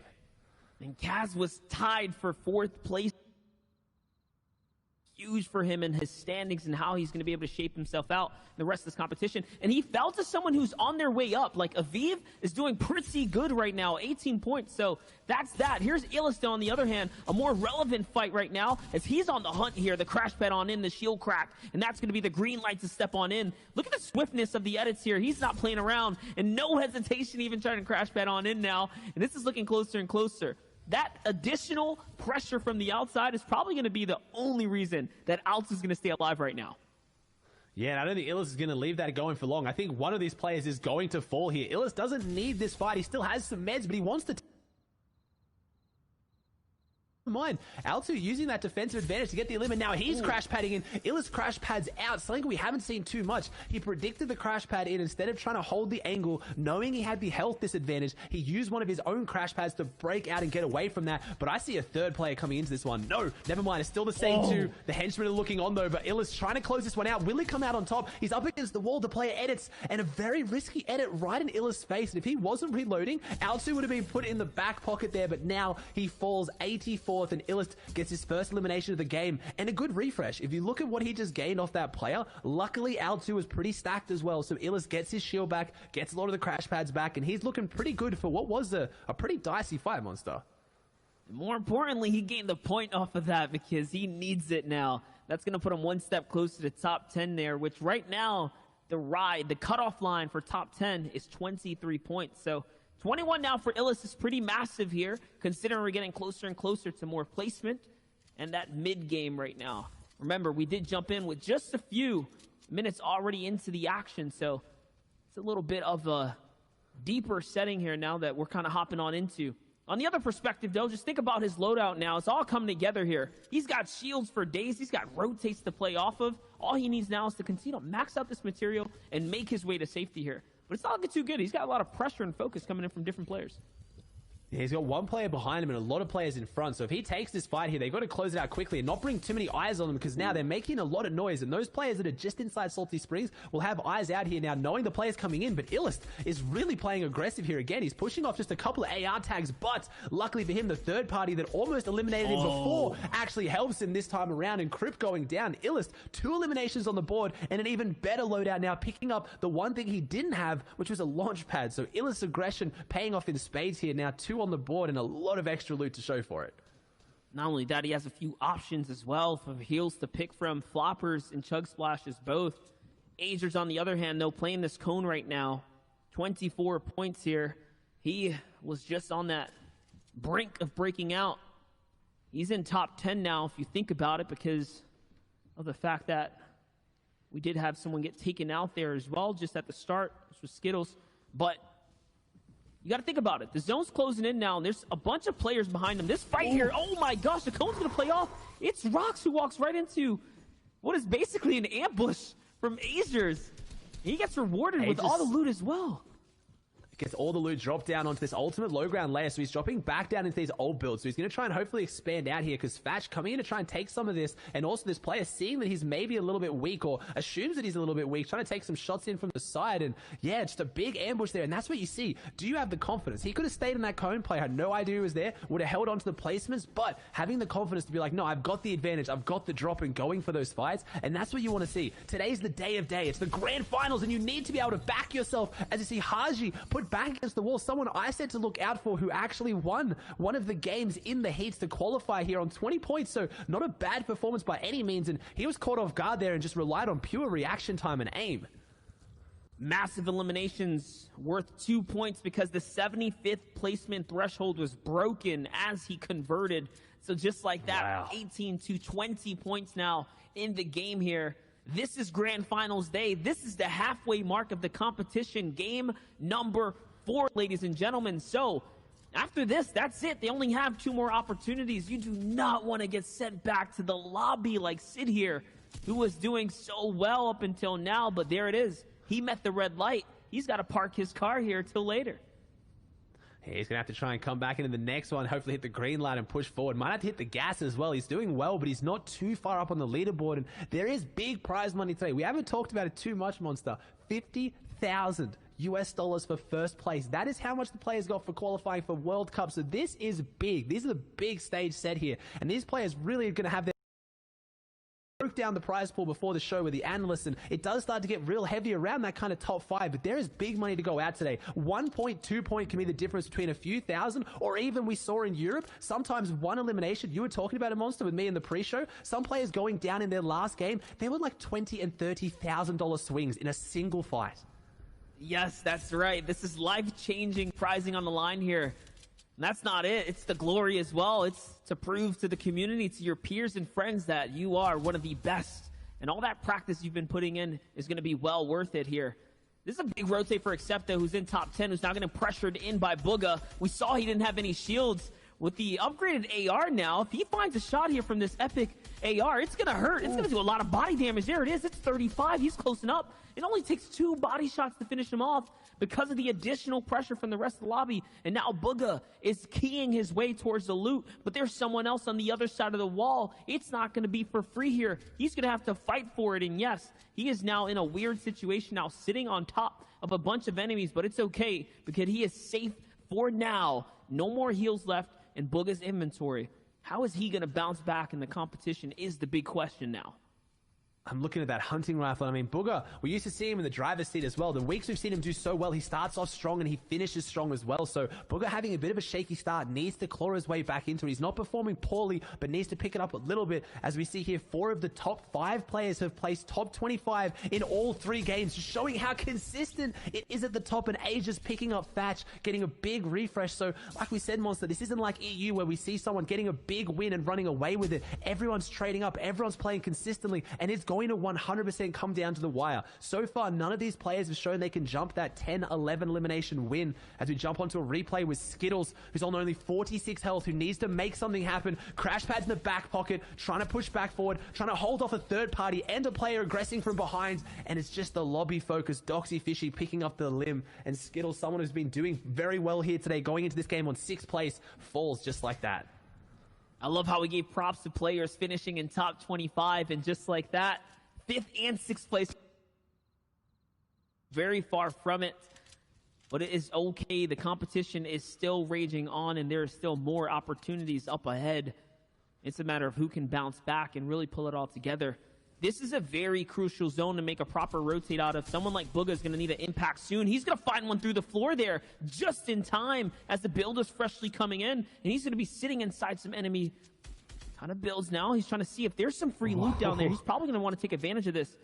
And remember, he did just tag the player down there as well. He needs this as much as the guy in front of him, and that's a free tunnel he's landing into. We'll see now if Booga can find his impact elimination, or will it be the end of his run right now? It's going to be up against Not Builds, who's on the other side. So here it happens. The crash pads are going to come out, and now he's forced into defense. He only has 45 builds, guys. This is not a lot. Ooh. He's got to secure this. He has to get it. He does, and he gets the elimination for it too. So obviously we had the Nobu member Pabstow on the back foot as well, trying to push for that one. I saw it. There it is, the mythic Chug Jug. When you're going into endgame with no builds, no material, nothing, Booga needs to secure this. He can't walk away from it, but Zone's coming in. Someone else took it. He didn't get the crash pads. What did he get? Did he get the material? And did he pick up the infinite Chug? We're going to have to find out when we jump on his perspective later, because he needed those meds bad. And I was just going to say, as much as those players in the top haven't really had their big game, any of these players can. We've talked about it. Who's who? Booga, Stretch, players who have shown in qualifiers and heats, they can drop 8 to 10 elimination wins. If one of them does that soon, we're going to see a big jump up from someone else, and the leaderboard at the top is going to get even more stacked. That is so true. And this is the time to do it halfway into the competition. We've seen players like Stretch pull off the marathon run, the back-to-back big games that he needs in the past. But if players like Blake stay consistent, these are the names that we're going to see continue to rise on up. Remember, Blake was shut down in the previous game, so this is a massive game for him right now. And he's doing big things for what is just a normal, common AR, showing that you do not need an upgraded loadout. The best players, these pros, find ways to make it work where the normies cannot. But we'll see, though. Azers, on the other hand, is looking pretty good here. He's trying to get into some action. There's a player underneath him, I believe. Yeah, and that's what's so important about the consistency. Blake drops a 14-point victory royale from placement and 6 eliminations. He got 20 points in game 1, and I believe he was on, in there? He was about low 20s, 23 or 26 from this game, so that's a real big issue for him. He needs to find that consistency, but if he drops another win as Aegis trying to use his crash pad to go forward into this box, and this is a half-half zone that they now have, so that fight was so huge, because if Aegis managed to win that, not only was he going to get half-half the elimination, he was also going to get Kit's mythic loot. So Aegis falling there so close to what could have been the game he needed, as Stretch is now below it, and Keox looking to have his game. If Stretch is in there, if Stretch gets his hand on this shockwave launcher, at the start of this season, he was known for it. He was putting caddy corners in solos. If anyone could win the pace, eyes are on him. He is in first. place right now on 40 points. And last time we saw him when he got the best. Here Do it you is. have the loadout you need to win this game? No? Then get in. Try and get an elimination. That's exactly what Class does. Identifies that he hit him hard, but it's probably going to take too long to finish that one off. So now he's trying to find it. He's not just resting on what he has. And this is what you need. Takes down Uzi. You need the confidence when you're in first place. You're not holding on to your lead. You're pushing it. You're putting the pressure on those around you to jump up and take over control of this tournament. Make everyone put eyes on you and feel the pressure. And Class is not feeling the pressure here. He is putting it on everyone else with a big elimination. And now look at the loadout difference, Monster. And more importantly, he picked up a launch pad there, but it's not going to be enough. Dwal's going to walk right through him, from right underneath his feet, breaks into the box. Names that are still here, though. Booga has high ground, battling it out with Keox. Keox, who has the mythic loadout, though. He does have the shockwave from Kit. You can see it coming into play right there. On the other side, Calc making his way to another endgame as well. I see AJ, Coop still in this game too. This is his opportunity. Only 2 points separates himself from second place to first place. Can Coop do it? He already has an Elam this time around, and he's got just enough loot to continue to inch his way forwards. But he's going to need something big here. He's going to need the impact elimination to keep him in the game, because he's even running out of medium bullets as well. But this is where Coop shines. I said it last game. When things get scrappy and he drops down with that shotgun in hand, you can never count him out. We saw him get, what, Monster? 3 eliminations on less than 10 health after all the siphons. He was hitting shots the millisecond he needed to survive, and that's what I expect him to do here. Coop on the back foot now, has the splash. He's going to get them off, but what does he do next? How does he find the elimination he needs? There's a lot of players around him right now who will be running shambles as well. He's going to hit the crash pad and try and find something. Pushes him nice and far forward, but where is this player lurking? Where is his elimination that he so sorely needs? He's trying to find them, and there they are. They're behind him. He finds it onto Tabs. Tabs falls here, and Coop gets a little bit of the mats he needs, but no, he only gets 1 extra build out of it left to his name now, but Coop is pushing forward. He's getting towards those big placements, Monster, at 17 players alive. Not only that, though, the zone favored him when he needed it most there, swinging right back in his direction. So there you have it. Coop's still in this game. Don't count him out just yet. On the other side, though, Crunchy now down to 7 builds, has to do something massive in the low ground. He's looking for any kind of frag he can find. This could be his big opportunity here to find the impact that he needs. On the high ground, though, Keox is still doing something big. And there you have it, Ozzy. You called it. Coop still making things work with nothing in the inventory, not on the low ground. Someone's right in front of him. He actually gets to the cone. He's just trying to stay alive now. Any placement That's all matters. he needs. Remember, he's in first at the moment. He's jumped up into first. Eyes are on him now, and Coop needs to hold on to the pressure. Can he deal with it? Haven't seen him in this first place position so far this tournament, but he's doing so well. The white tag from behind has to drop back. He's pinned between this player and zone, but no, he can go forward. And there's another player. He misses his shotgun shot, and no, the first one we've seen him miss, and he needed it so badly. But Coop having a phenomenal performance again, going down to Crims. Crunchy on the bottom ground. We saw Sundown talk about it yesterday. Does he like it, Crunchy? Does he like it smooth? Let's see it. He's going forward. He's pushing in, trying to find his way around the corner. 27 points, no build. 4 eliminations though, so a big game using that harpoon to push forward, wraps around, takes down Booger. He gets the elimination. Booger falls here, which is a big game for him as well. And Crims, the double elimination, back-to-back. Dubs falls too, so we're going to have such a tight top 10 as Crunchy wants to push his way and cement it higher. The harpoon coming in clutch right now to get him forward, and there's a bunch of loot there. I believe Keox is still on the high ground with the shockwave launcher, so you have to keep that in the back of your mind. Can these players win? Can they overcome the shockwave launchers? We've seen it be so devastating. Is now rockets dropping out too. Crunchy on the low ground has everything against him, but he's holding it strong. Still has builds left to his name. Has 4 left, 6 eliminations. Keox goes back up with the shockwave launcher. Crunchy scrambling, jumping in and out of zone, trying to find the angle. The AR comes out and no, he falls. Keox in zone gets the siphon, which could be enough to keep him in it. Nanolight on the high ground. The silent assassin in the back pocket trying to close this one out, and Keox wins it in the heel off, and Nanolight can't get back into Storm, and we see 22 points with a 6th elimination win. He got 20 of his 22 points in 1 game, Monster. That's the kind of win that you need right there to throw you back into the conversation, back into the game. He took the full-on AR battle, standing toe-to-toe in the zone, at his own demise there from the shockwave. Either way, though, we're going to send it over to the table, to the boys at the main desk to break it all down. Zeke, take it away. Thank you so much, Monster. Kyox there, finding himself the victory royale. And boys, we're seeing the caddy launcher, we're seeing these mythic weapons finally in play, equals victory royale. It's happening.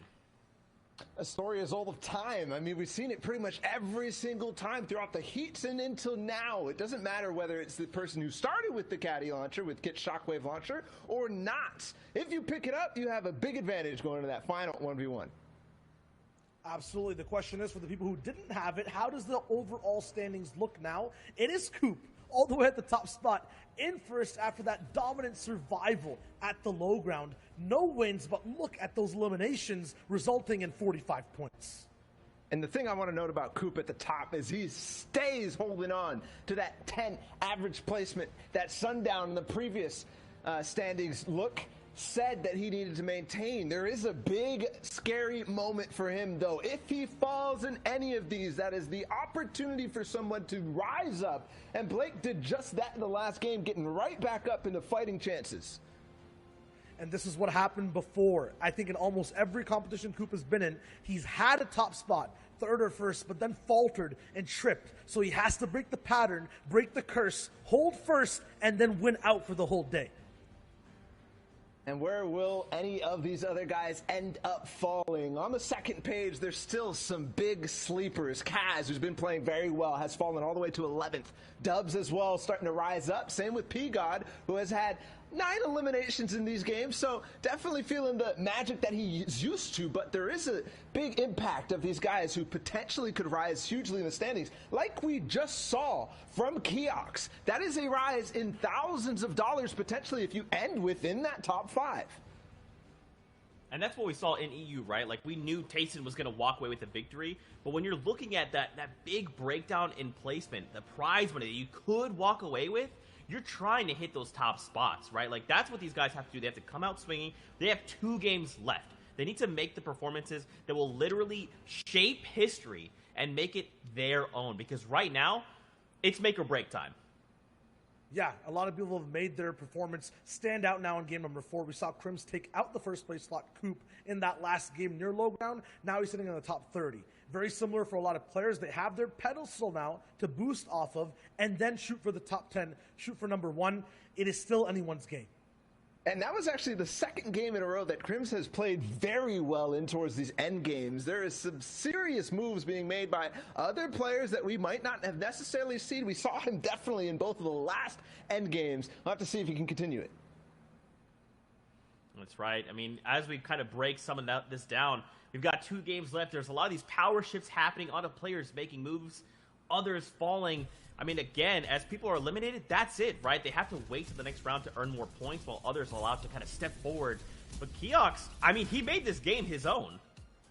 Yeah, let's just stop back and look at exactly how Keox won that last game. Maximum amount of ammo and loot to boot. There's some nice shots all the way there in the mid-ground. Once you are loud and heard afterwards, you go all the way to height, start dropping down, mid-air, 70 damage tag to wrap that up on low ground with another quick shockwave up. Look at every single use. We're pausing on him to show you the decisions that he's making in fast reaction times, getting these shots down from long range, from beautiful moments and shots all the way outside the zone. They just connect for Keox.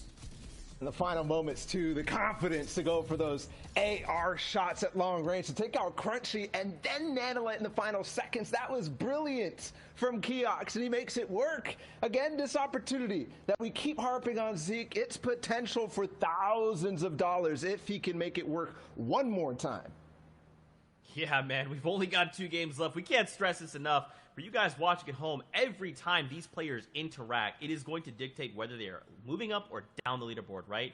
Again, if someone is eliminated, they have to wait. They have to sit there and think about what is like the mistakes they've made. With 1 game left after that, we're going to see some players rise. We're going to see more players fall. That is the story, and that's how this kind of just unfolds sometimes. You know, you hate to see it, but there's got to be winners and there's got to be losers. Yeah, I was absolutely. pointing at you, Shia. You're pointing at me. I thought you were grabbing for yourself. I got this. Listen, I'm stunned, right? Because I'm trying to overprocess and try to figure out what's going to happen in the next game. Not even joking, because we're looking at Coop holding these down up top. We're looking at NA East being unpredictable once again. Usually we have a 1v1 near the top. That is not the case this time. It's close. Ball of Look. Thank you for being very clear who you're talking to. Look, it's close, still at the top. I mean, Class who just had that previous massive game, is still there. He's only within 3 points. So keep that in mind. 3 points is all it takes. Zeke. Thank you guys for that hard throw. With that being said, we are getting ready to get into our next game on the day.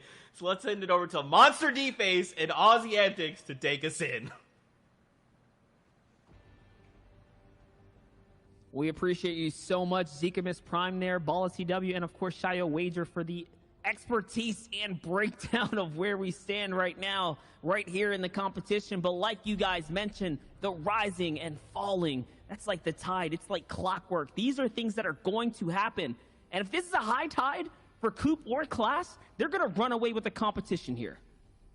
Yeah, high tide, and who's going to run into the drought, though, as well? Some people could have it. We saw it in EU. We saw a player rise up so high in Game 5 and then go down early Game 6 and have to watch it close out. So we get a far southeast zone, which I don't think we've seen too much of, and this is where I'm looking eyes on caddy corners, where they can now take their time with those fights and really dictate who gets those powerful weapons. I'm also looking at players like Stretch and Booger. I talked about it yesterday when Stretch played his heat. He had really struggled games when they went north. As soon as zone started to pull south, he had some huge games. So we could see someone jump up out of nowhere who isn't a nobody. It's crazy how some of the biggest names of this finals aren't up there on the leaderboard, but they could be at any time. A 10 elimination win is 25 points. That is over half the person who's in first place right now. So some of those people who are a little bit lower on the leaderboard could come back at any time.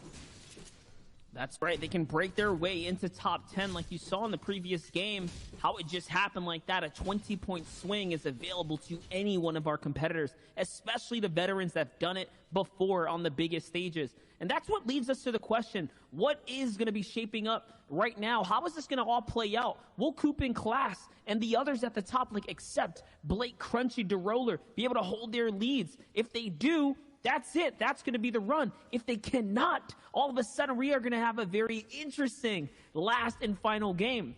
This is Game 5, ladies and gents, and we're looking at Skittles right now. It looks like there's a little bit of a fight down here. Yeah, and I think that player does have the Shockwave launcher, right? I saw that Shockwave launcher coming out, and that probably explains why Skittles is going so aggressive this fight. Yes, he does have it, so Skittles wants this. He knows a player using rockets like that to disengage means they're weak. If he can chase this player down and get his hands on that Shockwave launcher, that's his potential for those 20-point games. That's his way to get back in this tournament. He's 28 points, not doing poorly, but a big game here will jump him up so high, and this player doesn't realize he's chased it. He doesn't think he's chased this hard. He thinks he's safe. He's stopping. He's eating things off the ground. He goes down. It's XNB. It's the banana specialist himself falling, and Skittles gets the elimination, and he's going to get his hands on that caddy loot. And I have to think, I don't know if XNB's been going caddy corners at all today, Monster, so people changing up their strategy in these final games to have those big point formats. So the players at the top, like Coop, like Class, need to be careful because people are changing the way they're playing. And that's so massive because Skittles already has 2 eliminations, and he was in the top 10. So he's breaking his way up now. That puts him on par with DeRoller, who was also at 29 points. But now he has Mythic Kit loot, right? He has the best loot in the game for a solo setting. That's going to be huge here. It's going to help him play into this format and make so much more placement and find the frags that he's going to need to carry his way through that end game. That's so important to the storyline that's unfolding in front of us. Yeah, well, we talk about the storyline, we're talking about protagonists and stuff. Keox, last game, he had his hands on the Kit's Mythic loot the first time, and what does he do? He gets 20 points. He got 2 points in his 3 games before that, and then he gets 20-point game. So it shows how important that loot is. We can't talk about it enough. Skittles having that in his hand, if he plays with it well, though, that's the issue. Do you have the experience with the Mythic loot? I saw it a lot in last season. A lot of times people get their hands on the grapple gun, they go crazy. They start using it way too much. It's those players who know how to use it are the ones who can use it most effectively. Doesn't matter how strong it is, it makes you a target as well. As we saw there at Skittles, chasing down XMB because he saw the power of its use. You've got to be careful, and I want to see him hold on to and have that big game like he did during his qualifiers. I agree. It's the same reason I don't even grab an RPG. You'll just blow yourself up. It's a lot of power in one hand, right? And it gets even worse, right? It only goes up. It only magnifies its way up when you're talking about weapons like that, mythic weapons, specifically the Shockwave launcher. But we'll see, though. Class is looking really good here. Uncontested loadout, uncontested POI to himself. The old Shark there, the broken down Shark. It's looking pretty good for him. On the other side, Blake, who's also in the top 4 right now, coming into this at 33 points. He's still just there. He's got himself something nice, a legendary charge shotgun to play with, a couple rotates, and some good heals for later in the game.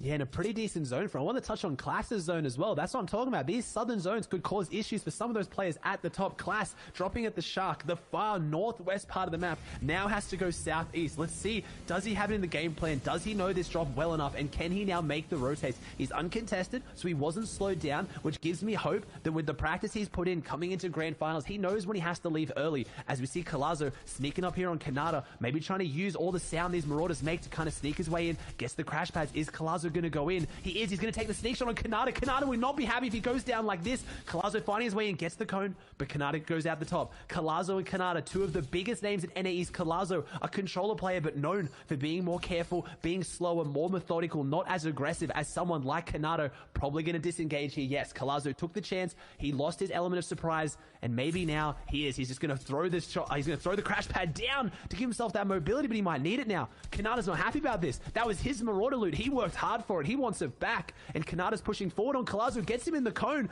This is not somewhere Colazo wants to be. I have to imagine that Colazo's going to struggle in this fight, and no! He hits him with the harpoon, flicks to the blue tack, and takes him down with what must have been an integer of 1 health. He has literally exactly 50 health from that siphon, and he hits him with the emote. That is not fair for Kanata, who piece controlled everything. He turned it around and then lost the exchange. It just looked like weak hands in that single moment, unfortunately. But that was great for Colazo, who's been hot and cold. He already hit a top 10. He hit a top 15. He had 2 fizzles out. So with that, that puts him up still for success, for contention, for top 5-ish right now.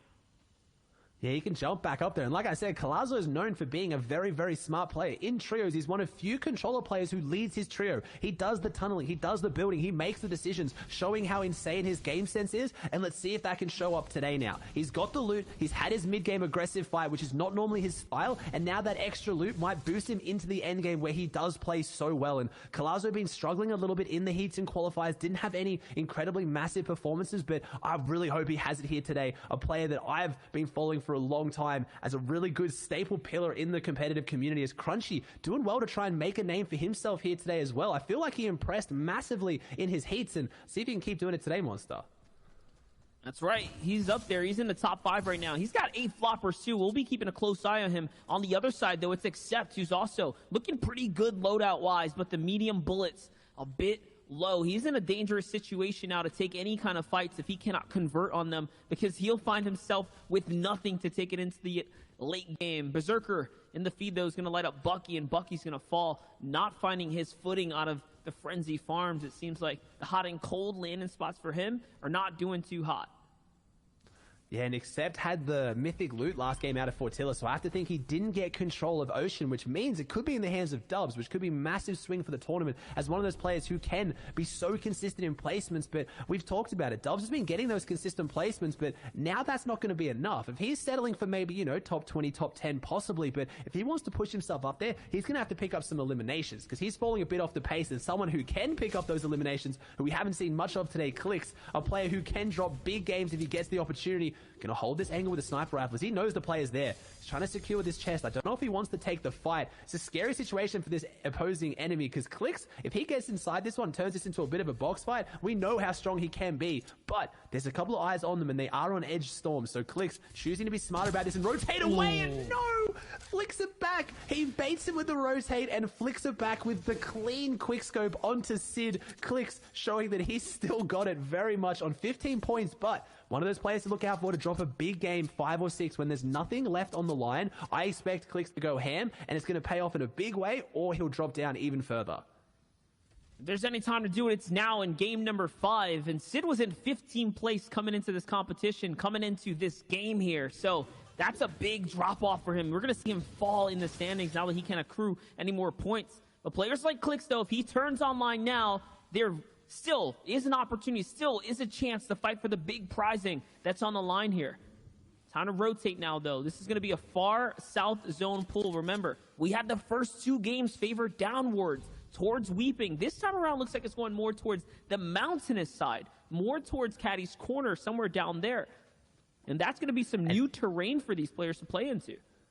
And those are the hardest zones to stay consistent. If it goes up and down, we hear Sundown talk about it all the time. Old Man Mountain will take his toll. If they don't have launch pads, if they don't have maybe one of those 2 mythic items with incredible mobility, it's really hard. You get pushed down the mountain a little bit and then the zone goes straight back up it. You've got to scramble and fight your way back up with a lot of people. So we could see a very interesting zone and endgame where some of those players like Coop and Class are going to have to really show off their consistency here. That is right. And even on this rotate here, Clix is not getting it done for free. There's multiple players here that are looking to fight right now. Not sure why, possibly because of Storm Surge that is active now. Players need their tags, and it doesn't matter. You stop in here to fight with Clix, he's going to give it to you, and he's going to do it right there. He did it with the sniper again. This is the second time now he's landed this big bull action shot that he needs. On the other side, it's Too Fishy, one of the hottest up-and-coming players, one of the hottest players on this scene right now, who's been not too hot today, specifically. Unfortunately, not really finding what he needs. On the other side, though, P-God, he was off to a very strong, consistent start, and he's had a bad game in the recent ones. Yeah, and I have to mention how on brand it is that every time we turn into the Peruvian P-God, he's always got the pepper popped. Me and Sundown were messing around with it yesterday with some tongue twisters, but it honestly seems to be his game plan, and it lets him aggressively push forward with speed into fights like this onto Vibify, someone we've unfortunately seen on the feed quite a lot today on the stream, unfortunately at the back end of getting eliminated. As P-God trying to get his way back into this one. And just a few elims will break him right into top 10, so let's not forget that he's been doing just enough. As you see, he gets tagged pretty hard there, but I think he's going to be A-okay. On the other side here is D-Roller, sitting up on high ground right now. And this is what I mentioned, the zone pulling southeast is going to really favor into this mountainous terrain, this sketchy place to kind of rotate through. It only gets harder and harder if you're late on the rotates. The players that situate up first are going to have such an advantageous position over the remaining players in the lobby, and it's going to be that much harder to move on out, especially for players like D-Roller who don't have a launch pad, but at least he does have a crash pad. Could be a fight, though, for him to take. He's someone behind the wall there. The Storm Surge one above, and it's active right now. I think it must be just one above, and yeah, he is. He's gonna have to push towards Daxor, maybe to get some tags off. As we can see, Daxor not doing too hot today, 7 points. I was gonna say maybe the hope for the E11 back-to-back on 2 major regions, but unfortunately I don't think so today. But Daxor needs to win this one, as D-Roller's gonna push around the side. We know he's going aggressive, and we know why. He needs his Storm Surge tags. If you aren't a big fan of competitive Fortnite, you don't follow it. Storm Surge is basically the threshold that D-Roller needs to get above. He needs to get damage above that threshold so that he doesn't start taking 25 damage every 10 seconds, and that's why he's going aggressive. It's why me and Monster were saying how good of a position he was in, and it changed so quickly, and that's why Storm Surge is in the game. It pressures those players so they can't play too passive. You need to have these interactions. You need to have engagements. You need to take fights. You can't just sit back and rest on what you have. As Daxor identifies this, now knows how weak he is, and I think he's going to push forward and punish this one. He has the SMG in the hand, and he also has the 2 crash pads. Yeah, it looks like D-Roller unfortunately stepped out a little too soon. He was safe for some time, but might have miscalculated how soon he needs to push in, and that's going to be it right there. You saw the tag come through. It doesn't matter. Daxor's going to walk right through him, and he's going to take him out of the game. Let's not forget, guys, D-Roller wasn't a top 10. He was just underneath top 5, so that's going to be a big, big pause for him. We need these players in the top 10 to stay alive and continue to get points if we want this competition to be close. Remember, players like Coop, Class, Accept have such a lead over the rest of the players here that if they stay up, they could easily run away with the competition and never look back. It could be an insurmountable lead they're putting up in front of them. Here's Blake, though, someone who is in striking distance of the top 3, making a very scary rotate across the open waters here. There's even sharks nearby, so he's got to be super careful as the shots are coming in from all the players situated up on the mountain now. And if you missed it, Blake put up a 20-point game in the first game of today. So he's someone who's around that point with Cooper and Class, who's proven that he can get the win, much like D-Roller. So those are the players you got to keep eyes on. They've proven they can do it, and he did it without ridiculous loot as well. So Blake now, with only 1 mini though, is a situation that you guys know that I love. He needs a fight, and he needs elimination, and he gets absolutely destroyed here. Taken down to 11 health. He's going to be up to an effective, 36 health if my math is correct after that mini, which he's going to need to know he falls, and it was Aspect. I believe maybe it was Aspect that lit him up. We can't see. It was someone lit him up, and Aspect maybe finishes it off, and that's a really, really tough way to go for Blake. And I talked about it earlier. He got headshot sniped in game 2. These are the ones that you need to mentally reset and come back from. You need to try and figure out what went wrong and try to figure it out without just getting too upset, because you still got one game ahead of you, and we talked about the prize money. There is a lot on the line today. You can't give up now. You need to close out strong. That's right. You need to hold that mentality of a champion, as Reverse 2K would put it.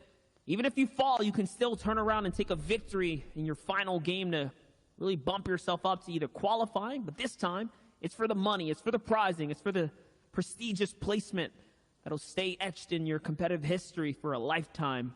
On the other side, though, Dubs, consistent, slow, methodical, still breaking and inching his way through new territory here with the placement points that he's been earning. He's at 28 right now. Please. Not too bad, but not quite enough to be in the top 10. Not just yet.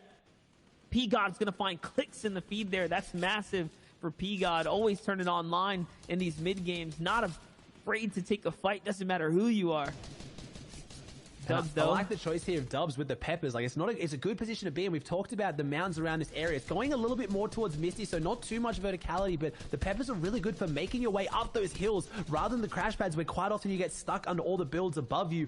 Dubs also has the launch pad, and no surprise there, Booger in a beautiful high ground power position with sight lines over the whole lobby as Dubs does get that elimination onto Lunez. So he's got 1 on the board now, and he's looking really, really good. 29 points. Can he jump his way up in there, or can he do the slow and methodical as we see Kaz over in the corner, someone who I was hyping up a lot, dropped back down into just outside top 10, but he can do this with an average placement so far of around 30th. So he's doing well this game. Just got to keep pushing forward and get into it as we still have 64 alive, Monster. NA East is not speeding up at all. The leaderboard is speeding up, but the players are still playing their slow, methodical game that they know how.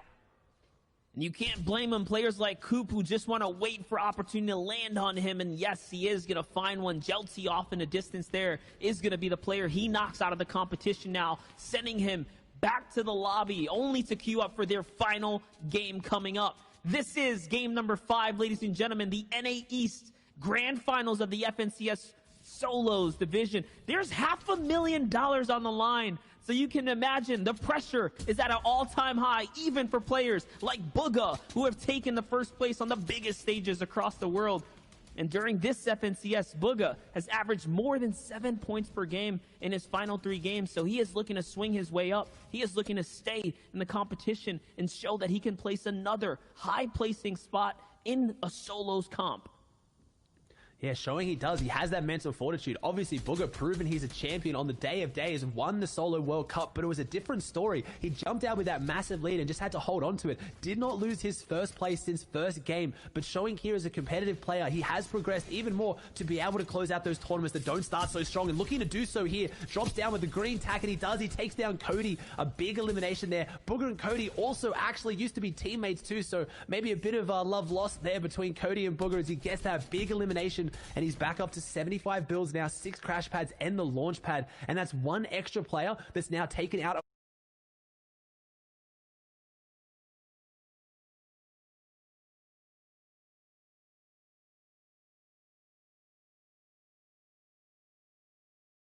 the